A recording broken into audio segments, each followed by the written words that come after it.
With all this news about Anthem's problems, I thought it'd be wise to make a video talking about the elements that should be present in making a successful story-based looter shooter. So let's put on our amateur armchair game designer hats, where we look at patterns that we've noticed over the years that make a looter shooter work, especially when the focus is storytelling, or at least is trying to be the focus. The typical ideal of a looter shooter with a focus of storytelling is A, you get loot, B, you play with others in a co-op experience, and C, you progress your own linear story. Things like events, raids, world bosses and challenges, cross-promotions.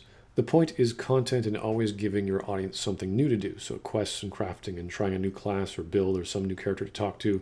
Those are all good things to have, and it's expected for longevity of a product when using a game as a service model, so I really shouldn't need to go into all that detail. Make gameplay that has value. The number one quality in a looter shooter is the loot. So equipment, skills, cosmetics, whatever gets dropped. It's a balance between quantity and quality. The basic understanding is your stats are going to go up, so raw numbers versus percentages. More than just stat changes should be present in all these things. So support items or support skills versus offensive things, things specific to class. We're not talking specifically about drop rates or RNG percentages. That's called balance. That's present in any game. We're talking about what these things actually are and how much of them is it. Traditionally, the best loot is usually just a stat thing, so the strongest sword or the strongest gun, as opposed to a unique skill, which is really helpful. So you want to have the opportunity to customize your loot as well, to modify it for cosmetics, similar to how Diablo has a gem system. You can modify your gun or your equipment to do a certain new thing. You want to give players choice in the things they actually find. This is the number one quality to have in a looter shooter, and it makes or breaks the game. So diversity of all your drops, lots of different drops, different qualities of drops. This is what a game of this type needs. The second major component to design is team play, or classes or skills that work together. So you have skills that complement and synchronize each other. So tanks need healers, attacker or other such abilities that synchronize or buff each other. For example, Anthem has priming, just like as Mass Effect has priming. This is a good idea. So there's things like auras, health drops, mana drops, ammo drops, fuel, whatever you need to support your other teammates. So a support class that need to synchronize with other classes. Now there are multiple forms of support. So like Dark Souls has phantoms. Some could just give you information. Others could help you out in a battle for raids. There's spectator mode. So you need all these forms of social as well as gameplay support with other players. With that comes multiple methods of communication. So you should have internal voice and text. You should have blocking, muting, a friends list, a private message option, team messages. You need a complete chat program to go with your game. So along with all this communication, you have these classes, you have these skills, and you have the ability for the player to understand roles in a team. So support, DPS, tank, the glass cannon caster. Skills are then intrinsic to those classes. Games like Battlefield, Day of Defeat, all the World War II FPS online games, they all have that down pat years and years ago. You just have to use the same formula and mix it up for your game. On top of that, what I would recommend to understand what's happening in team play is a user interface that notifies you of those events for synchronization. So this is more of an ease of use thing. So if a healer or someone needs healing, there's a notification to say, I need a healer. I need healing. You see this in a lot of games now. There's a map system to tell you where that is on the map, and you can actually go to that location and heal your teammate or revive them. This should also be the same with attacks. So if you're priming a weapon or priming an enemy with your weapon or your ability in Anthem, there should be a notification saying, hey, I can now detonate that if I'm a person who can detonate primes or primers. That should be a notification system within the UI to tell the player, just for ease of use, what's going on the screen. So along with visual cues, you want to do these cues with almost everything. So the type of gun you have, you can customize your gun. Is there a skin to that gun? Do you have a mount that shows off that maybe you're a higher player because you can afford or have been playing that long? There's a certain bonus throughout the game. You can notice that people say, oh, this guy is going to be a good teammate to play with. There's clans or player-based groups or factions or in-game based groups you're a part of that should have a visual form of identity that you could tell others without having to explain this. So that goes along with raids. So in World of Warcraft, you can tell from a party whether you're probably going to win or not just based on your diversity of your party, and you can tell that visually by saying, hey, there's the tank, there's the healer, there's the DPS guy, there's the debuffer, there's the buffer guy. All visual cues, all based on the design of your characters and your equipment. So looter shooters are about the loot and the team play, but the third aspect is unique to that particular game, and that is the unique quality or main gameplay element of that game. So Destiny has mobility and triple jumps and different classes and various competitive modes like the Crucible, there's the Trials of Osiris, there are bounties, there are completion books, there's quests. That's all great stuff. But what you do with that is once you have it, then you have what's called negative reinforcement or events or levels or whatever conditions that you can't do that unique thing. Or maybe you can only double jump. You can only use it for certain situations. There are limitations. So you take the thing that you are known for, the thing you really wanted to make out of your game, you play with that idea, and then you give players handicaps. You hamstring them to the thing they're really skilled at. So it challenges them at that thing they think they're really great at. And they go, oh, I gotta deal with this opposition or this hurdle I wasn't expecting, or is the main element of why I play this game, and now they're taking it away from me. Like, wait a second, now I'm reduced to no longer going vertical, or now I can't slide anymore, or now I can't use this gun anymore. For example, in Anthem, the main selling point is you can go from A to B by flying in your Iron Man suit. You also can hover and shoot in your Iron Man suit. You can drop and slam to the ground as an attack. It's based off, I guess, heat, so you can go underwater, so you can go as long as you like. You can do air dodges. That's great, but that's like basic stuff. They didn't go any further than that. What they should have had going on is flying and shooting. So like dive bomb attacks where you just fly over the battlefield while you shoot. You can maybe pick up enemies and pile drive them into the ground. All sorts of fun things to go further. So if you're going to have an element such as verticality, go all the way with it. Don't just wait for whether this is going to be popular later on or release content later. Actually develop the entire game system around your one element in gameplay and go as far as you can. This section can be summed up as make better stories. In this case, make stories that have value to the player. And what you do in video games, at least with stories, to make them interesting and to make them worthwhile, because you are using the video game format for storytelling, is you have make choices that matter. Multiple choice storytelling. Why else would you be using video games? So first off, you categorize your ideas, and you do this surrounding loot. So you streamline it. You make it specific. So you take all the properties that make, let's say, a gun, the ammo, the type, how much, rate of fire, damage, accuracy, all that things, and you make them into something that's understandable visually as well as in the story. So for example, Borderlands has manufacturers. Each manufacturer makes a certain kind of gun. It looks a certain way. It sounds a certain way. It's a very simple way of understanding that. So once you have that, you have this understanding that a certain gun, based on just appearance alone, will operate a certain way. And that's based off how you make a gun. There's trade-offs. You're never going to make the perfect gun. That's not the idea here. You're having a gun manufacturer make a gun that has certain trade-offs, best at damage, best at ammo capacity, etc. So there's no perfect gear. You're just getting a style of weapon for your game style that matches the story world. So you then take this concept of a manufacturer or whatever, and you make a part of that the story. You make that part of the lore of the world, and all the kinds of weapons and skills and gear or equipment, the setting. It's basically creating an object and telling a story about it.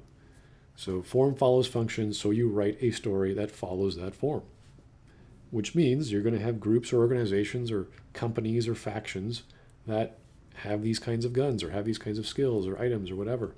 And you diversify them. You make them interesting. So if there's the wizard school, you give it a little twist. Maybe it's the magus school or whatever. So based off how you play the game, completing certain missions or doing things certain ways will give bonuses to those factions, and they will like you better. They will want you to do things more for them. You'll get discounts at their stores, what have you. So have storylines within these factions where not everyone's or every NPC in that faction is like the hardline character, like the priest from the priest school. Like have some dissent, have the anti-priest, have the anti-faction in that faction character. He's kind of a dark horse. Give us something to sink our teeth into and say, why are you like that? And then you start making a character off that. You make a backstory off that. He's got his own problems. He's got his own faults. And then it comes down to, well, if you're going to have these factions, what can you do with them? Can you get rid of them? Can you just totally ignore them? Can you amalgamate into something else? What can you do? And that's part of then building a linear story. After that, you have factions, you have characters. Well, now you start characterizing your characters. What does that mean? Well, you give them some humanity. You give them some element of the environment they're in, and you express that through either gameplay, through setting, through environment, dialogue, etc. How can you make these characters change? So not only are you changing the factions, you're asking yourself, how can I develop this character I'm interacting with? Can I harden them in a certain way so they're already rebellious, they're already the black sheep, they're going to keep doing that?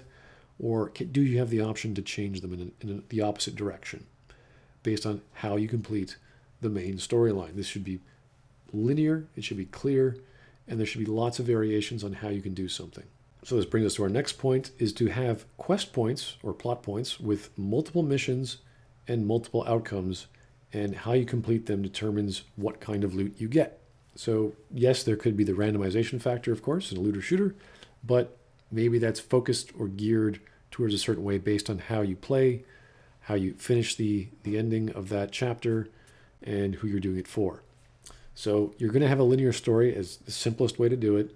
Let's say you have 10 chapters, and each chapter has 4 ways to complete the final mission of that chapter. So you want to get something, I don't know, you destroy that something instead.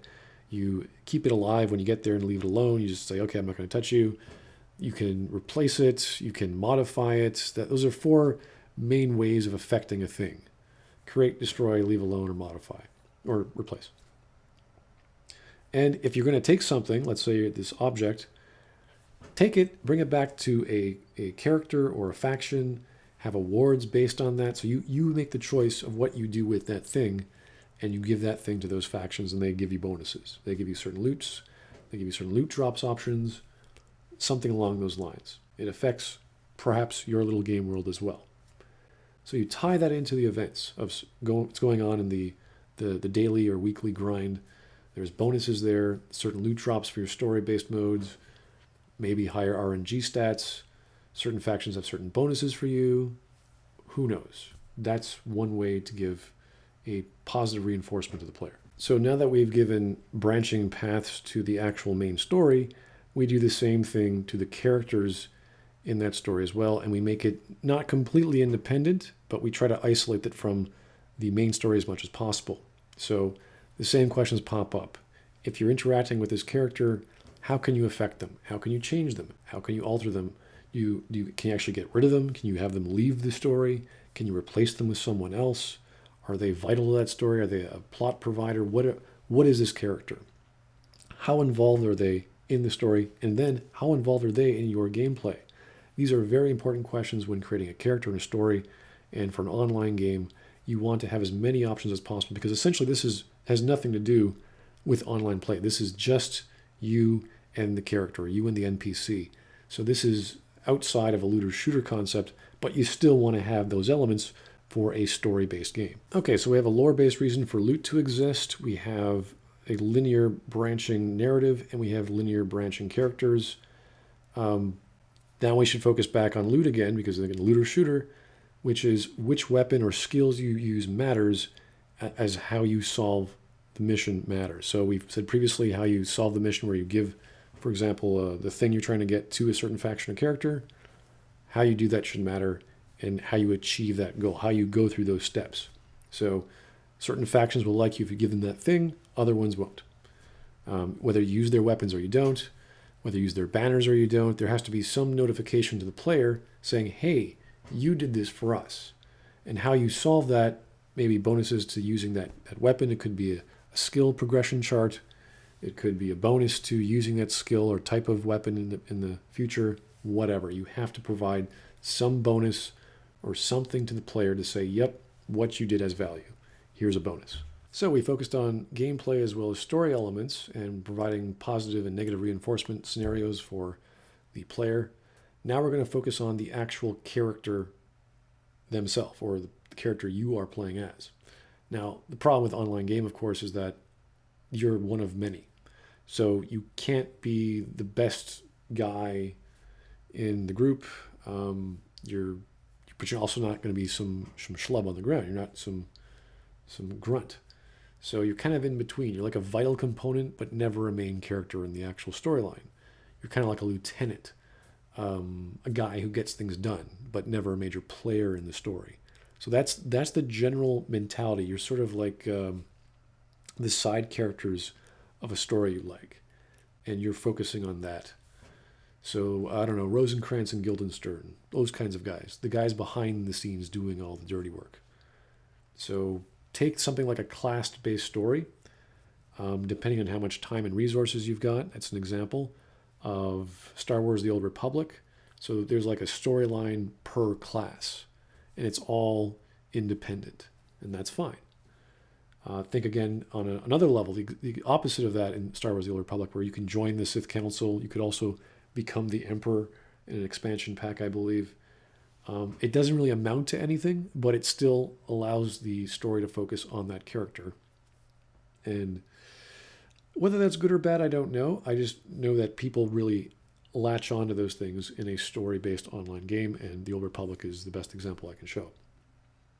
Next point is you then have to integrate the role or class that you chose into the story. So, for example, Skyrim develops your character based on skills. So how often you use them, you just get better at those skills. You can do anything you like and you get better at those skills. And that's one way to progress your character. This is basically RPG progression, so gameplay issues. Certain characters will take note of this within the world. So certain NPCs will say, hey, wow, look at that. And very similar to having positive reinforcement along the main story, this could be a form of achievements, the same way games nowadays have achievements for killing 10 of these units or doing 10 of these maneuvers. Same idea, personal level with an NPC, voice acted, telling you something like you're awesome, positive reinforcement again. So this ends up becoming a great focus on the NPCs or characters in the game that you can relate to and how your character develops. That's, again, outside of an MMO, but that's what we want in a story. We want to focus on the character and their experience with another character. So the relationship that you have with another character, have at least one branching dialogue tree. Maybe you get discounts on gear. Maybe there's a romance side story. There's other side stories. There's side missions. There's quests. This is kind of hard to say because you can't really expect too much of this on launch. And this is what should be done in expansions. So you have the base character for whatever they're good for in the story. Maybe they're a plot provider, maybe they're integral, maybe they're just a store owner, whatever. And people really like that character for whatever reason. Make it chapter 2, make it a certain raid, whatever. Do it later in the story and focus on the character interaction and that character's relationship to the player character. Best way to do it. And this is, again, a life expectancy thing, so it's not on launch. And that brings us to the fourth element, which is the relationship with the game world or the hub world or whatever piece of the world exists for the player. It could be their room, could be a magical tower, whatever. Customization, all the cosmetics, all the trophies, the little part of the world that's just the players that they can show off or sort of just sort of chill out and say, hey, here I am. This is me. Look at all the things I've done. You got to have something like that within the world for the player to appreciate. I don't mean a GUI system. I don't mean a menu system. I mean an actual physical world, not necessarily physically in the real estate of a level of the main lobby of the game or whatever you call that, but its own or their own little piece of the world that they can sit back in. Thanks for listening to my analysis of what would make a story-based looter shooter. What are some elements you think are important to having a looter shooter style game with a focus on storytelling? Give me your suggestions below.